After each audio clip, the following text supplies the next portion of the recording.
자, 시장은 일단 어찌됐든 1.64% 하락으로 마감이 됐어요. 그리고 코스피 50 지수도 1.65 마이너스예요. 그러니까 뭐 대형주 위주에서의 하락률에 다 연동돼 있는 거죠. 그러니까 시장 지수가 빠지니까 당연히 종목군들도 힘을 못 쓰는 거고. 그러니까 시장이 어찌됐건 강세를 떼야 돼요. 강세를 떼야 되는데 그게 좀 아쉬운 거고요. 코스닥 같은 경우 2.37까지 밀렸습니다. 어, 특징적인 부분은 뭐 2차 전지 쪽에 에코프로가 강세를 떴다라는 게 오늘 기준에서는 특징이죠. 그러니까 시가총액 대형주 기준에 극대형주 기준에 빨간불을 켜준 게 에코프로. 그리고 이제 금융지주사들 같은 경우는 뭐 금리를 한 번 더 올릴 수 있다라는 내용의 긍정적인. 근데 예대마진의 확장 부분에 대해서는 사실 금융당국의 그 예대마진, 금리가 올라간다고 해서 예대마진을 크게 벌려주진 않죠. 심리적인 면이 더 큰 거는 사실입니다. 그래도 뭐 실적 개선 부분이 있는 거고 복합적인데, 오늘 시장의 조정에 대해서는 앞서 말씀드린 것처럼 제가 해석하는 부분은 일단 미국장의 조정에 대해서는 이제 금리에 대한 내용이잖아요. FOMC 회의 결과 올해 한 번 더 올릴 수 있다. 근데 그게 문제가 될 만한 내용이냐? 전혀 문제 없다는 거예요. 뭐 시장이 깨졌는데 왜 자꾸 그러냐? 아니, 객관적인 걸 놓고 보자니까요. 그냥 뭐 결과론적인 거 뭐 방송에 나와서 긴축이, 제발 그 시장의 흐름 자체를 여러분들이 직접 보시면 돼요. 그분들이 뭐 어떤 내용을 얘기를 하든. 다우지수 지금 고점 대비 6.80 빠져 있습니다.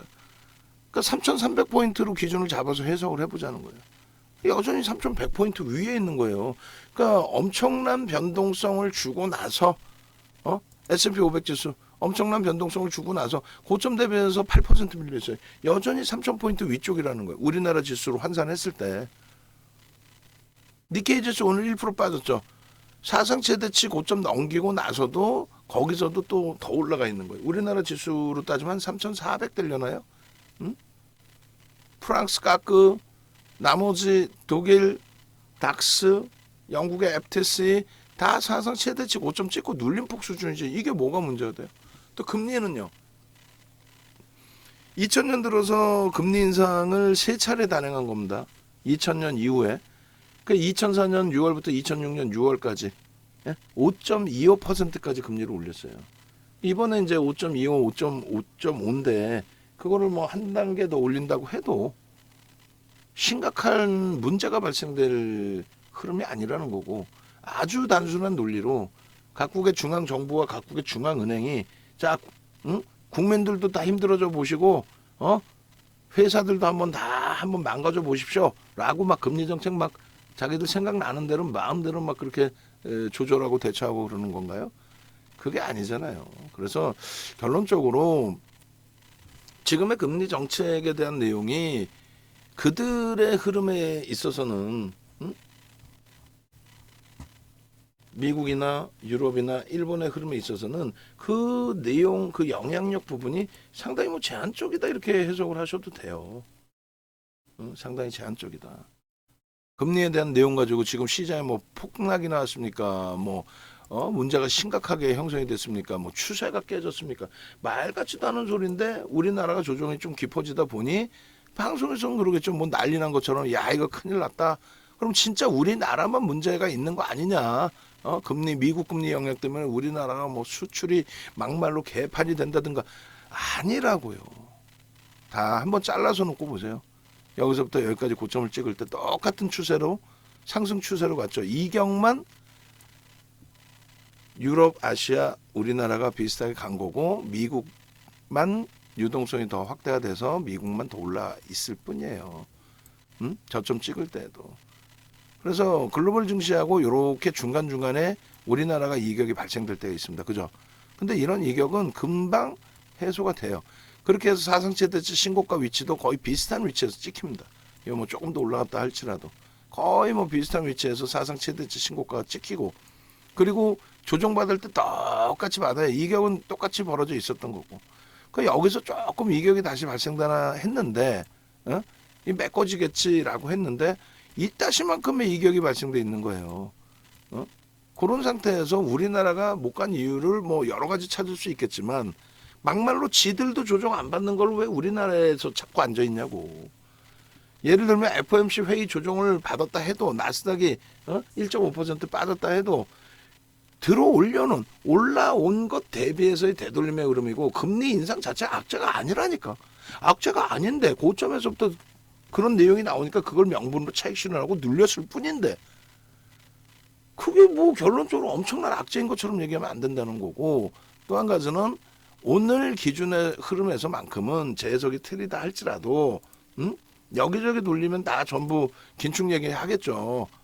그들도 영향을 안 받는 긴축에 대한 내용을, 그들이 영향을 받는다면 우리나라보다 변동성이 크단 말이에요. 미국이든 유럽이든 일본이든 변동이 더 커요. 오히려 그들의 주가의 지수의 변동률이 3% 4%씩 나왔어야지. 그들도 그런 영향을 안 받는 걸 왜 자꾸 우리 쪽에. 하여간에 결론은 그래서 그게 문제가 된다면 여기에 미국의 선물의 흐름이 어떻게 1% 등락이 나온다니까. 그거 귀에 딱지 앉을 정도로 지금 듣고 계시잖아요. 나중에 한번 보세요.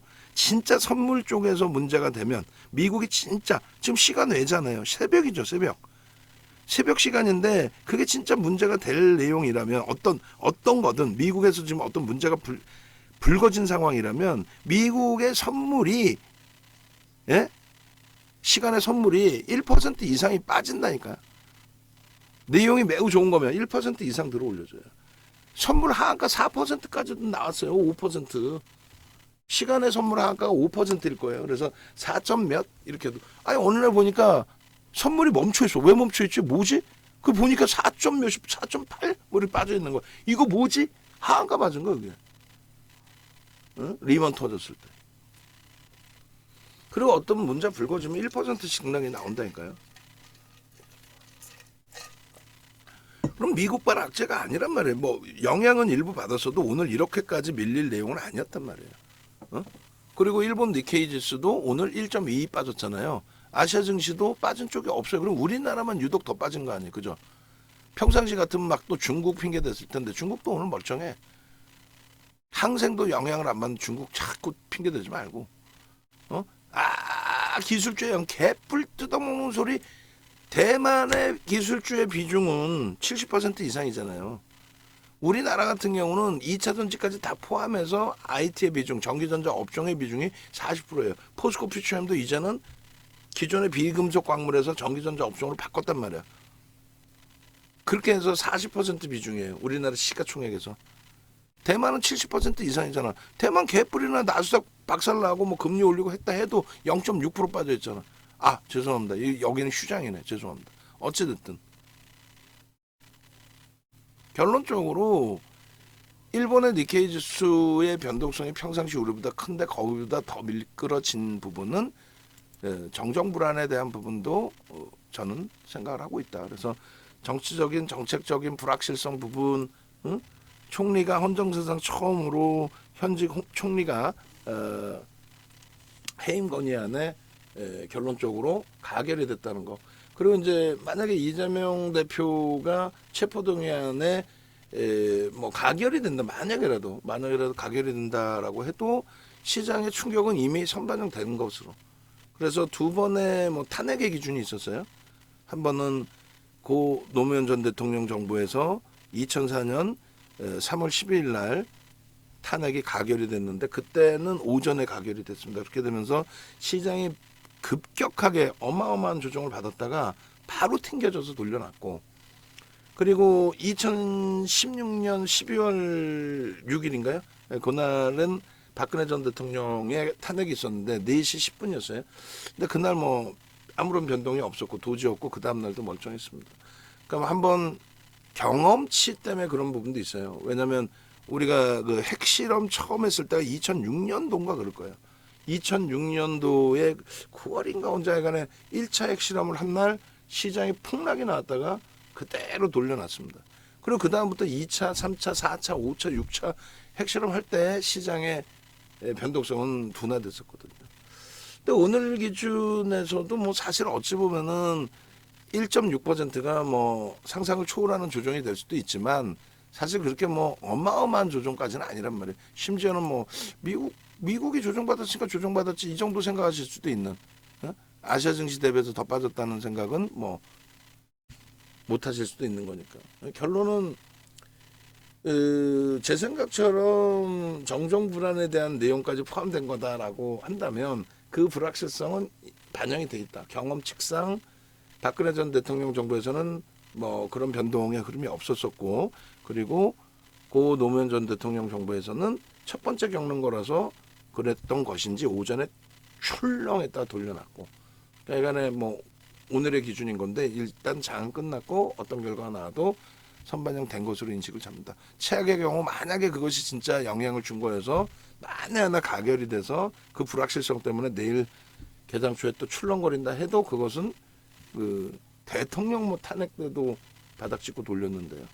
그런 흐름으로 인식을 해도 크게 뭐 무리는 없을 것 같아요. 하여간에 뭐 힘겹습니다. 힘겹고 그나마도 위안을 삼는다면은 삼성전자 하이닉스의 낙폭이 시장 대비해서 그나마 방어가 돼 있다. 그리고 올해 들어서의 계속 똑같은 얘기입니다. 쇠뇌가 될 정도로 올해 들어서의 이 삼성전자 하이닉스 또 그밖에 IT 뭐 이런 쪽의 종목군들의 흐름 자체가 결코 시장 대비 약한 흐름이 아니다. 그죠? 그래서 전년 대비해서는 시장이 20%든가요? 아까 우리가 확인했을 때. 그리고 올해 기준에서는 13%대. 그러니까 20%가 안 돼요, 사실. 그런 그 흐름 속에서 삼성전자의 흐름이 18%였죠. 아까 보니까 18%였어요. 맞아요. 18% 10월 그러니까 9월 말 10월 저점 대비해서 시장 자체도 9월 말 10월 저점 대비해서 18% 들어 올려졌고 삼성전자 기준은 거의 20% 2배 가까이죠. 36%가 2배니까 거의 2배 가까이 올라온 거고 올해 1월로 기준을 잡아도 시장은 13.5% 정도 그리고 13.5도 안 되죠. 어제 14.5였는데 1.6 빠졌으니까 거의 뭐 13% 수준 정도 들어 올려놓을 때 삼성전자는 2배. 약하지 않아요. 그 기준점은 수급. 왜 들어왔어요? 수급 삼성전자 좋아서? 시가총액 1위라? 아니죠. 완벽한 업황 개선 때문에 들어온 겁니다. 계속 그 예제를 들어드린 것처럼 2차 전지에 2차 전지에 에코프로가 800억에서 뭐 순이익이 뭐 예를 들면 500억이었다. 그게 증가했으니까 그 증가한 만큼 뭐 몇 배수로 주가가 올라야 된다. 그런 억지스러운 해석하지 마시고 규모의 면도 보셔야 됩니다.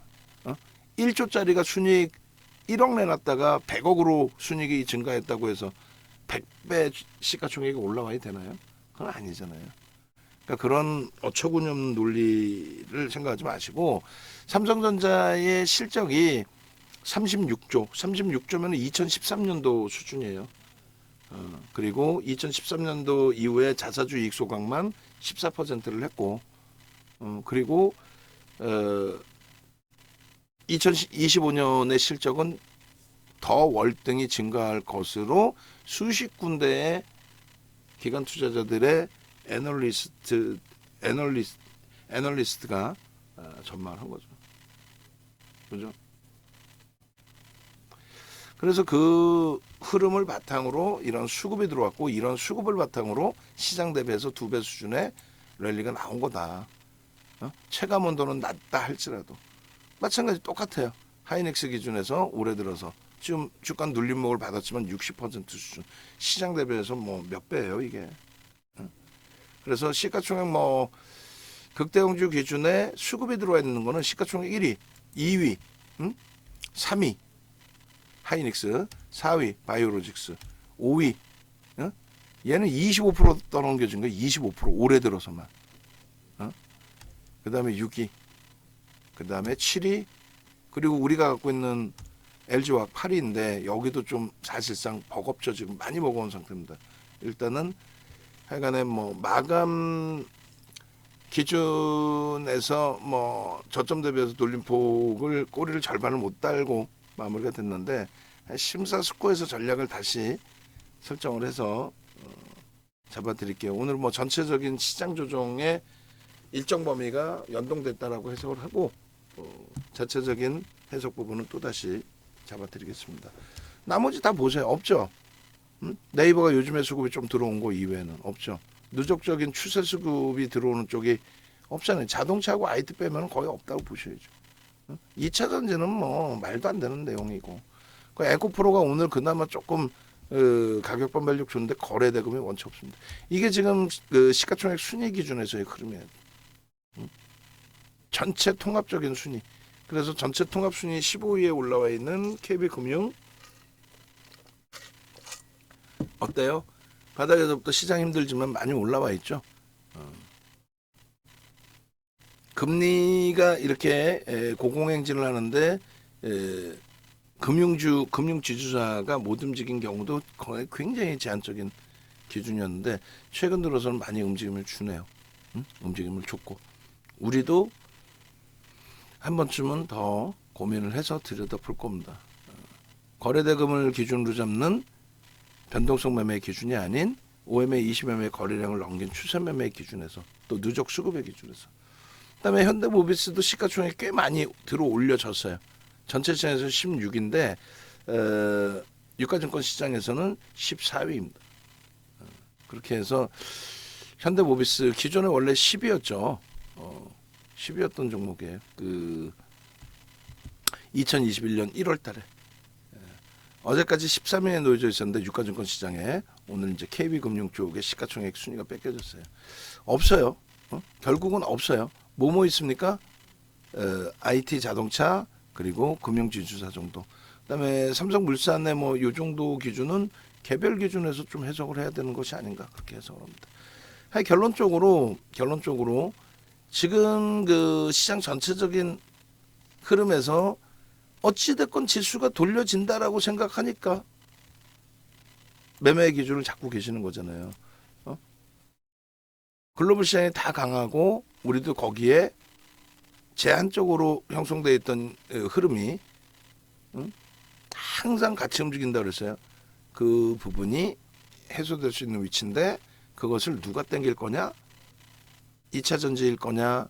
아니면 실적과 완벽한 업황 개선이 돋보이는 IT 쪽 반도체 기준이 될 거냐? 그것만 마지막 판단하세요. 그래서 우리는 주력주의 기준을 어찌됐든 IT와 자동차로 설정을 하고 있다. 요 네 종목도 버겁고 완성차도 지금 뭐 더딘 것 같아서 굉장히 버겁지만은 이쪽의 비중 70%에서 80%까지 채우고 있죠. 그렇게 채우면서 유지하면서 시장 견인 역할. 그럼 시장 대비해서 최소 1.5에서 3배 정도의 변동률을 보는 거예요. 시장은 연말까지 넓게 봐서 4분기 기준에 3,000, 3,300 못 넘기는 것도 이상해요. 근데 우선적으로 이제 2,800 간다고 했을 때 그럼 300포인트죠. 300포인트면 지금 지수 대비 뭐 대략 한 15% 움직인다고 하면 지금 지수 대비 15% 움직인다. 위로 움직인다라고 했을 때 주도력을 가지고 가는 쪽은 최소 1.5배에서 3배 정도 그 정도의 변동률이 나옵니다. 그러니까 계좌 수익 자체의 50%까지도 기대를 할 수 있는 거예요. 지금의 이 종목군들의 비중으로. 아시겠죠? 거기에 이제 LG화학에 대한 대처만 마무리만 잘 하면 될 것 같아요. 그렇게 해서 강도 있게 돌려준다면 주력주로서의 역할 그대로 가져갑니다. 지금 LG화학이 가지고 있는 펀더멘탈적인 요인 또 LG에너지솔루션에 대한 지분에 대한 해결 방안 뭐 이런 부분들. 지분 81.84% 계속 가져갈 거야? 아니잖아요. 블록딜 하죠. 당연히. 언제 시장이 말씀드렸잖아요. 지수가 좀 완벽해진다라고 했을 때 최소 2,800 이상. 그렇게 되면은 그때 돼서 재평가 작업은 또 다시 나올 겁니다. 명확하게. 그리고 나머지 이제 뭐 예를 들어서 현대로템 여기서부터 이제 수급 쭉 내려서 보면 오늘 아쉽게도 하이닉스든 삼성전자든 하이닉스든 또 단기 수급이 또 꼬여져 있어요. LG전자 또 뭐 삼성전기 뭐 아쉬운 부분들이 많습니다. 또 LG화학도 그렇고 뭐 자동차는 안 그러겠어요. 마감 이후에 이제 수급을 보자 했는데 주가의 눌림폭 대비해서는 좀 제한적 수급 속에서 많이 밀렸다 이렇게 생각하실 수 있고, 그다음에 현대로템 여기도 갈 길이 바쁜데, 그리고 HD 현대인프라코, 성화이텍 여기도 굉장히 아쉬웠죠 오늘 기준에. 결국은 이제 프로그램 물량이 쏟아지면서의 흐름이고, 앞전에 외국인들 수급에 대한 뭐 로스커즈 기준으로도 해석할 수 있지만 결론적으로 완성차가 탄력을 받으면, 그래서 요 세 종목은 일단은 뭐 중기 추세에서 비중을 가지고 계신 분들은 다시금 또 전략 기준 문의를 주셔야 되는 게 맞고, 그 다음에 이 변동성 종목 말고 이제 지금 현재 기준에서는 레인보우 로보틱스도 숨도 못 쉴 정도로 이제 좀 불편해졌어요.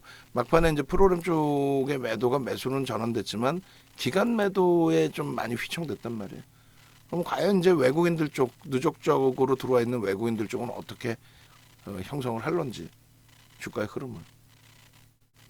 그래서 결론적으로 레인보우 로보틱스 네 번째 재편입 기준에서 좀 많이 버거워진 상태인데, 일단은 시장 반발력 기준 나올 때 최소 300만 주 정도 터져주면서 가격 반발력을 줄 수 있을지, 그렇게 해서 가격 반발력 나오는 시점에 거래 놓고 보면서 대처하는 걸로 기준 잡습니다. 눈이 갖고 계신 분들에게 질문 달라고 계속 말씀드렸고요. 일단 안 갖고 계신 것 같아요. 그저께 그나마 24만 원일 때에 전략 녹화해서 뭐 문자는 안 나갔지만 차익 실현 기준을 설정해 드린 것이 유효했던 것인지 어찌됐든 결론적으로. 그리고 뭐 심택도 지금 뭐 우리가 갖고 있는 종목은 아니에요. IT 쪽 전체적으로 같이 놓고 보자는 정도 수준인데, 가지고 있는 주성 엔지니어링 좀 장대 항봉 이후에 뭐 다 무너져 버렸죠. 뭐 후행성 해석해봐야 큰 의미는 없고, 누적적으로는 지금 현재 아직까지는 수급 범위에 있어서 다 빠져나갔다 이런 부분은 아니에요. 이번 장대 양봉을 형성했던 부분에 대한 훼손인 거죠. 그리고 고점 대비 16% 굉장히 많이 밀리긴 했습니다만 전체 추세에 있어서는 훼손됐다 끝났다라고 해석하기는 어려운 위치입니다. 나머지가 마찬가지예요 사실은.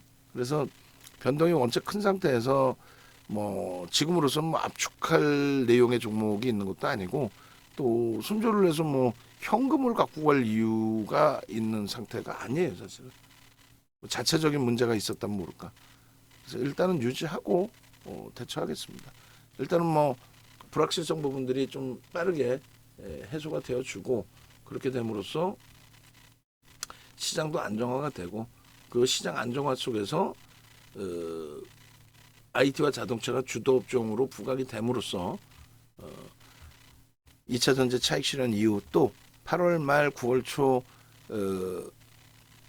포스코 DX의 차익 실현, 그 밖에 변동성 종목에서 일부 차익 실현, 그러한 흐름들의 연속성이 다시 형성되기를. 그래서 지금까지 이래저래 또 손절 종목도 굉장히 많아졌단 말이에요. 그 손절 종목군들의 손실이 깔끔하게 좀 만회될 수 있기를 기대를 해봅니다. 시장은 어찌됐건 금리를 추가적으로 올린다고 할 만큼 지표가 매우 긍정적이다.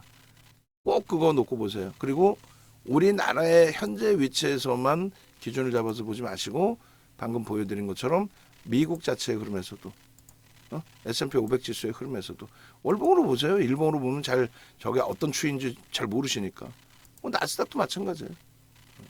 그렇게 해서 기준 잡아나가시면 올해 지금 13.5% 올라와 있는 거라 그랬죠. 13.5는 아니고 13%.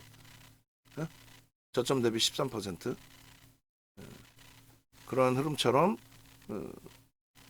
충분하게 나머지 시간 동안에도 수익 가져가실 수 있을 겁니다. 외부에 계신 분들 네이버에서 인정도 검색하셔서 찾아오세요. 찾아오시고 함께 하시고요.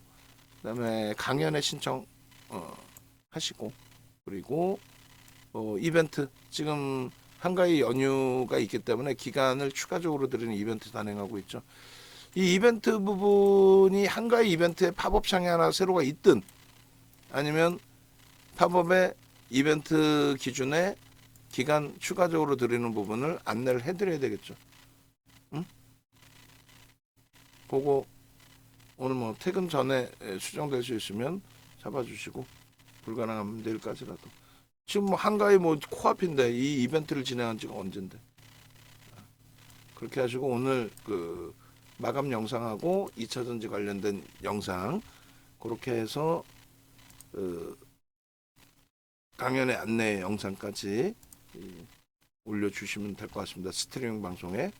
그리고 더덕 선생님 포트폴리오도 같이 올려주셔도 상관없겠습니다. 아시겠죠? 공고시 23분 거, 그 다음에 더덕 선생님 포트폴리오, 그리고 마감 포트폴리오. 그렇게.